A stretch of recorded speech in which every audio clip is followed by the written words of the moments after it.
Welcome to 10TV.com, our exclusive conversation with Big Brother star Nick Uhas, Columbus's finest. Nick, good to see you. Absolutely, man. Thank you. All right, I want to get right into this. Let's rock and roll. First and foremost, is it true you got an infection when you were growing up and you swam in the Olentangy River?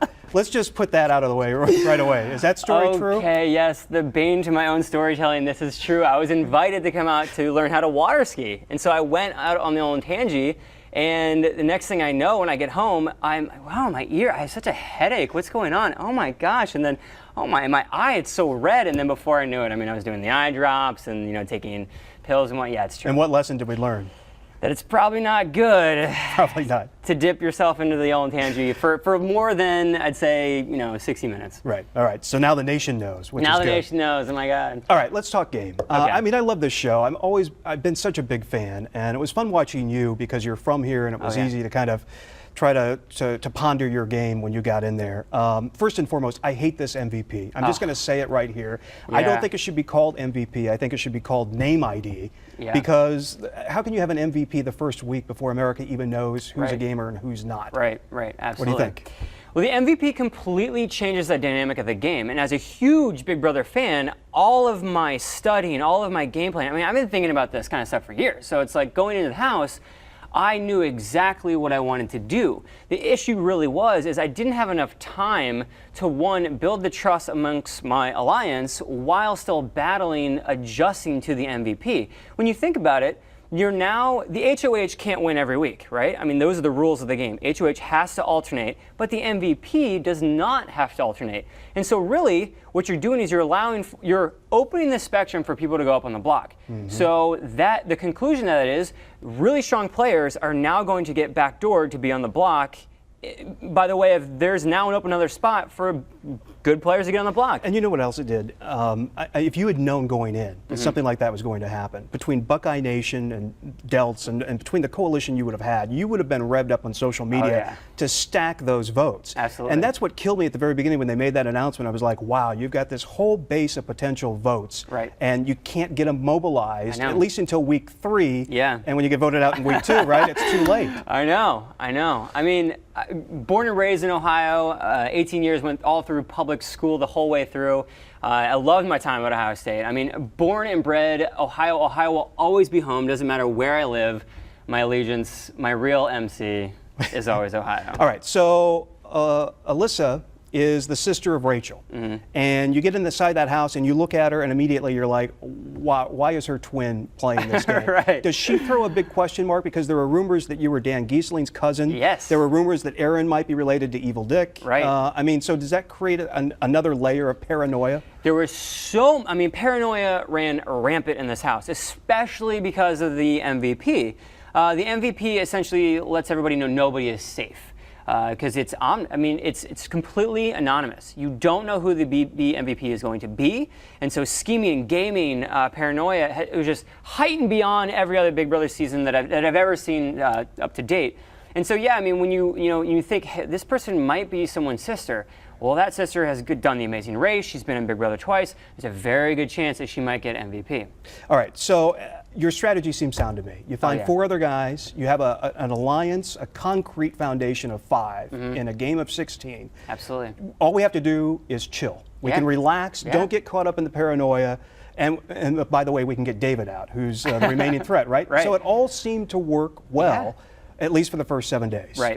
And then I think where the crack becomes is McCrae. And if I had to go back to a single moment of your strategy and your gameplay here, you'd have to go back all the way. You'd have to rewind the tape to the very beginning when you're hanging there, the first HOH, and you're hanging there. It's down to 2, you and McCrae, and you basically let him have it. That alliance was cracked from the beginning because he was not on the same page with any kind of bro alignment. Absolutely, and I can further explain this. I mean, the first HOH, you never want to win. The biggest target on your back goes up directly after you win the very first, because no one has any judgment about who you are, what you're capable of at all. So you really want to get to a point where you can strike a deal with the HOH, who's going to be the HOH, and then let it be, and then totally be hands off. You're absolutely correct in saying that McCrae was, at fault here for more or less, because when you think about it, I trusted him the most because I had reason to trust him. He didn't put me on the block. Everyone else, all we're looking at is voting record and their word. But as you know in the game, the analogy that I made in the game was this, is that your word is your currency and you are a country. By lying, you are devaluing it. And I wanted to play the whole game with dollars. I did not want to walk away with pesos. And the only way you can really back that up is to be consistent with your word. I was a little amazed on the first night. You had a conversation with him. He wins HOH. You go up in the room. You're like, look, we got to get rid of David. And if you remember that first conversation, you were like, and then Amanda's got to be number 2 on the list. Yeah. Oh, yeah. And it turns out his alliance with Amanda ends up doing you in. But absolutely. I would say, as of now, with you out of the house, Amanda is the big threat in there. Yes, it's between Helen and Amanda. Both Helen and Amanda are very smart players. Their downfall, I will tell you, is this. They talk game to your face. That is not a good game move. We had a conversation, Amanda and I, where she basically called me out on being in an all-boy alliance. If you think I'm in an all-boy alliance, do not tell me this information. Right. Like, ask me all the questions and then just let it be so that you can, operate behind my back. Because if you let me know that you're on to me, well, now you're public enemy number 1, which is exactly why she was. I mean, had the moving company been around another week, we would have found a way. Amanda would have been packing her bags. Alyssa lied to you when she said that she would not put you up. She turned around and did that. So I think there were a lot of questions. Why didn't you just tell her in the final days, look, I'll vote to get Caitlyn out or anybody else out? Right. Why not just lie to her? Early on in the game, I ran tests through every single person. I gave them false information to see how fast it would circulate back to me. The quicker the information circulated, the more I knew that this person was essentially a loudspeaker for the house. If I let Alyssa know, or was caught with Alyssa, that any information came out of my mouth that I was in fact putting anybody up on the Blanchard side, which included Caitlyn, that I was going to go down in flames because I was already trying to work my way back into the Blanchard by evicting David. And so I could not have lied. Lying would have done me no good at all. And actually, in my game plan alone, I didn't want to lie. I was not willing to give up Nick Uhas, my entirety, just to lie in this game. I mean, and if you are a very good gamer and you really know about strategy, you can get around that. Because again, lying only devalues your word, and I was not willing to do that. All right, so let me Wednesday night, the night before you were voted out, on the live feeds, the chat room. Oh yeah. Everybody was convinced that you were going to have an almost unanimous vote to stay. Only Candace seemingly was the vote against you. And then everybody woke up and went to work on Thursday, and we tuned in to 10 TV and watching Eviction Night. Yep. And all of a sudden, the house had flipped. So let me just ask you this curveball question here. Sure, is there absolutely. a way that behind-the-scenes people can plant doubt in contestants' minds, like a Spencer and or a McCrae, to kind of suggest to them that maybe they should reconsider voting Nick out and keeping Alyssa? That is a fantastic question, and I will have to answer your question with this famous Big Brother statement: you are not allowed to talk about production. All right, so I'm going to take it from that answer, though, that's possible. But I'm going to infer that. I'm not going to get you in trouble.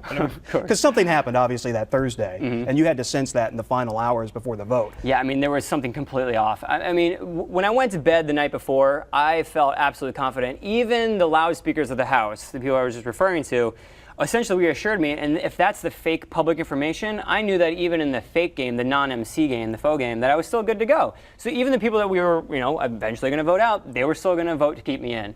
And then, boom, next day, every conversation is a little off. People, if you walk into a room and the volume goes a little bit higher and people start talking about, oh yeah, the one time that I was in Tennessee, whoa, like what's going on here? I mean, you're not in on that conversation. And you're the subject probably of the game. And you are the subject of conversation. Okay, a few other things to kind of move this along here. But let me say, for those folks watching on 10tv.com, we're going to talk about the racism questions and the politics of Big Brother coming up on Capitol Square. That's on 10 TV at 11:30 on Sunday. So we'll get to that in a separate interview. Is Gina Marie just crazy? You spend a lot of time in the house, and I will say this: would you consider knowing someone very well after 4 dates? Four solid dates. Yeah, you probably know them pretty well. Let's say it takes 4 hours on a typical date. Well, 4 dates, that's 16 hours. A day in the Big Brother house is 16 hours. And so 1 day in the Big Brother house is 4 dates. I mean, you get to know people so fast, faster than you ever thought you were going to get to know them. And literally by proximity alone, you grow into knowing. And you're a human. You have emotions. You're not going to be a robot. And so, yeah, you will eventually get to the point to where you know these people, you like them. And I mean, Gina Marie is, she's a good person in that house, deep down inside, and yeah, we're just gonna let that one be. All right, so just to clarify, the blue hat that she's been wearing as she's been sobbing this past week after her eviction, that isn't yours.